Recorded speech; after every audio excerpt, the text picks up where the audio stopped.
the 425 supply depot proxy. That's right, my friends. Today we're going to see one of the best builds in Starcraft 2, brought to you by General Work versus Ratman. General Work, playing with the Blue Terran SCVs and the Command Center, is going to build a supply depot at the ramp. One of the best buildings to build in the early game. Meanwhile, the Zerg, sending an overlord across the map, is going to train more drones in order to do whatever he's doing, but it doesn't really matter because all we care about is the build we're about to perform today, the 425 Supply Depot Proxy. At the end of this Supply Depot, the General Work is going to demonstrate the next building that should always be built when doing this strategy, the Barracks. The Barracks will allow you to produce Marines and other units, which can make use of that supply and help defeat the enemy. As you see, Overlord going on a downward trajectory across the map, most likely going to find a position to stay and scout the area, make sure no one goes through that area. As you can see, another Overlord, the second Overlord, taking the overhead route, and is going to find another position where you can stay and avoid enemy fire, perhaps on one of these pillars here. During the barracks construction, we have a refinery with 3 SCVs on it. This allows us to get a Reaper, a very mobile unit that costs 50 gas, and we need that 50 gas as fast as possible, because the second this barracks completes, the Reaper needs to be built. The entire strategy hinges on that one unit. If the Reaper cannot be trained in time, the timings would not line up at all, and the 425 supply depot proxy would be a bust. After the barracks, another supply depot was built by the SCV. This SCV definitely working on overtime right now, but it's okay, because his relief is going to build a barracks right above the command center. This second barracks will allow us to produce more Marines, and allow us to better make use of the supply depot we have. Let's see here. Yep, Overlords still traversing around the map. This one, however, has found a suitable position to stand around and scout, or I guess float around and scout. The Zerg also taking their expansion. Zerg expanding is very good, as the hatcheries are quite cheap, so they can keep expanding and increase its economy. It's no match for my build I'm about to show off, though.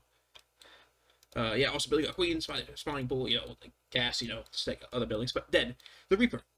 This Reaper needs to obtain vital scouting information in order to tell us where we need to build a supply depot in order to proxy it correctly.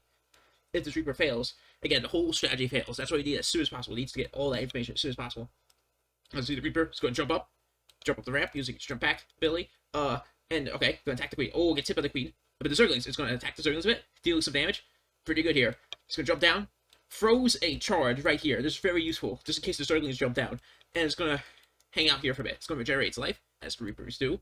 And then next is probably going to come in here, scout the expansion. As you see, we're also expanding, and we're getting a lot of stuff behind us. We get Stim Pack, we're getting a bunch of Marines. And the enemy, Ratman, wants to keep his Zerglings up here to beat the Reaper. But what he doesn't expect is the Reaper to come down here and start attacking his hatchery. This is dealing a lot of damage to the hatchery, and this could be really bad in about 5 minutes when the Reaper can take out the hatchery. But it looks like this queen is going to get out just in time to stop the Reaper from doing this. As you see, he was about to transfer 7 workers there, but then he couldn't anymore because the Reaper was harassing. So now the drones have no idea what they're doing, and there's a lot of lost spawning time. Like, there's nothing... That economic damage was huge. Like, I don't even know what to say about that one. This Reaper doing his job correctly. Now we know exactly what we have to do to put a 425 supply depot proxy. Expanding. Yep, bringing that down. SV also building a bunker. Friends saw as early as from like right around the old man's bunker. We can't go there. And they're going to run away. And also 2 X3 workers on the gas.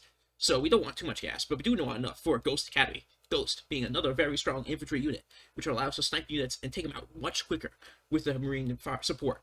You think of the Ghost as like burst damage, and the Marines as like the sustained damage. Yep, Reaper coming around, scouting the area, just patrolling this area, making sure nothing happens. Because if anything happens to be bad, making sure this dog is not like a spy or something. Maybe the Zerg has the item for Warcraft 3 to let you place creeps and control them, so that he's got to make sure. It doesn't look like there's any suspicious behavior by that creature, though, so no need to kill it. I don't think you can kill it, actually. More Overlords. More Overlords are coming out for the Zerg player. This is really good, because they allow them to scout more areas on the map. And also increasing the Zergling presence here, so that Reaper can't do the massive economic damage that did early on in the game. The Zerg player also getting a lair and a Spine Crawler to help with the defense. Also getting a Spire, so you can go Meatless or Corruptors. Corruptors will help out take out any air units in my base.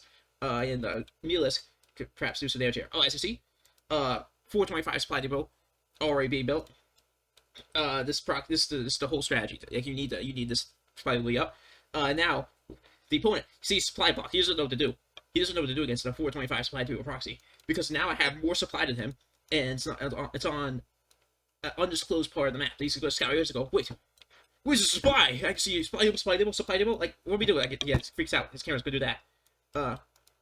For scouting out the overlords, seeing they're there. And these two marines already taken out one of the overlords. Are going to come down and take out this other overlord. And now this is doing massive economic damage. Oh, wait. Oh, the Zerglings. They took out the Reaper. And now the Zergling's going to come over and defend this overlord. Very good job from the Zerg player. However, the time attack is almost complete.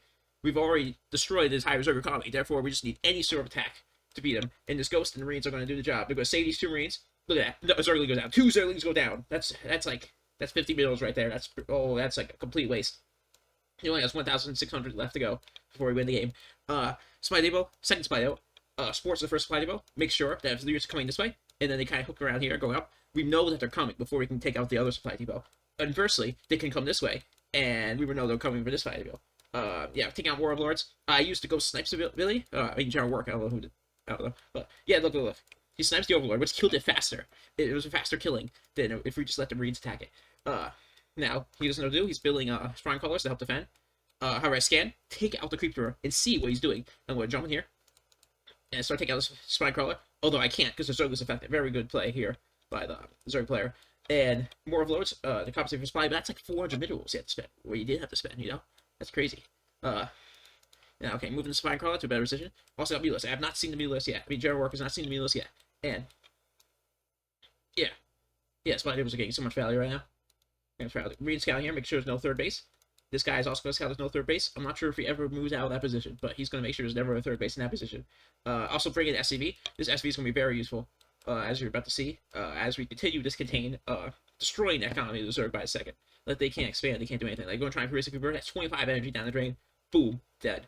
And a dead queen, too. Oh my goodness, this is just like, I can't even watch this. But he's getting the Baneling speed upgrade, so you can get some Banelings and potentially destroy his composition. However, I am building a bunker here, which will allow the Marines to stay inside and be completely safe from those Banelings. He has to stop this before it's too late.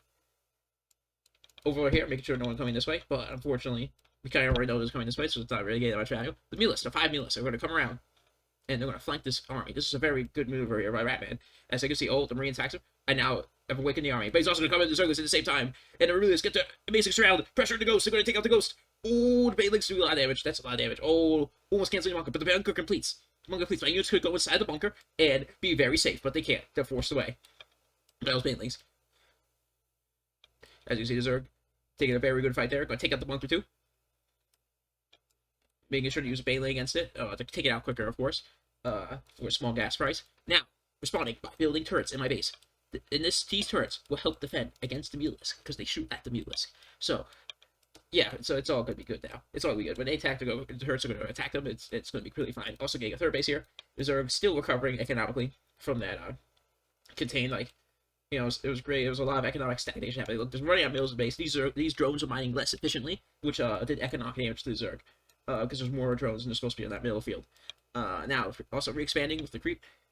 We also got more supply tables being built over here. These supply tables help us get more supply. And again, he doesn't know. Like, he just doesn't know. Let me go to his view. Like, he just doesn't know. He's like, how much supply does he have? Who knows? He doesn't know. And this turret here, defending the refinery. We don't really need to worry about the World Command, but we do need to worry about the refinery. So we got the turret there just to help. Also got a turret here, and a turret here. Defend the mineral line, defend over here. Defend this gas geyser. And turrets around the place, defending the main base. And the middle field. Very solid defense coming out here from General Work.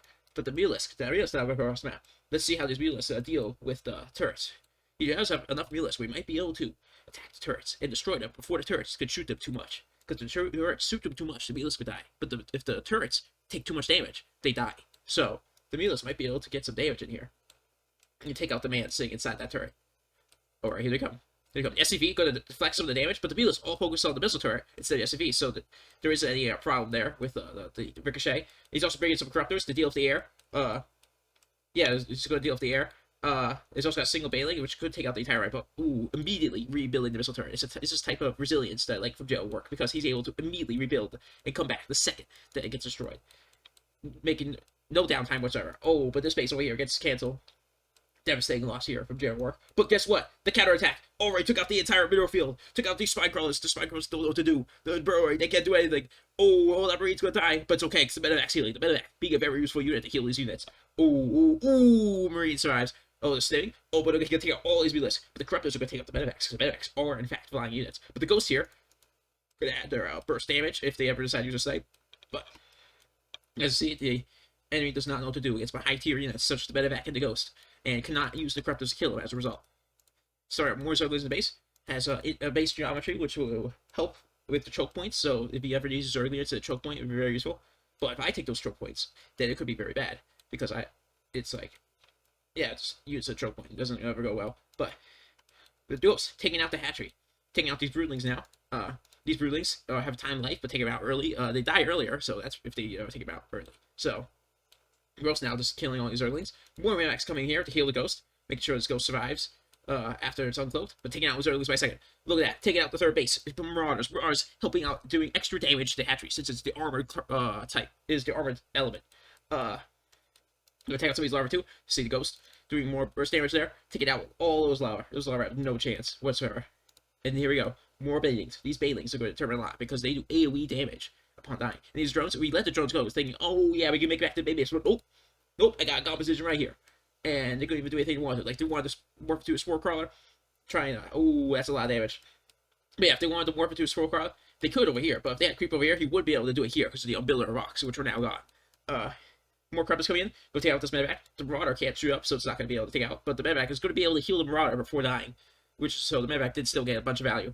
Ghost going to use the sniper ability, take out one of those Corruptors. And other Corruptors also going to get taken out, but Stim Marines. Yeah, now this is pretty much Zerg's last egg here. Batman doesn't know what to do, losing economy by a second with that joke. Losing economy by a second because the Roach Ward block. We blocked the Roach Ward for strategic marine positioning. And now they can't build roaches. He can't do anything. And it looks like it's about to end. The Widow Mines destroying all the drones. It ain't looking good. It ain't looking good for his own drone. It ain't looking good for Batman here. Yep, didn't work. Takes the victory. He only had drones to defend, and drones don't do so well in these combat scenarios. And yeah, it's, as you can see. Yeah, we also build a command center here to get some more supply and more economy in the later game. And the supply depots won us the game. I don't know what else to say. Reinforcements, units everywhere. We got total map control. Can't do anything. Contained on his 2 bases. Nothing he could do. Nothing he could do. It is one of the best builds in StarCraft 2. Alright, goodbye.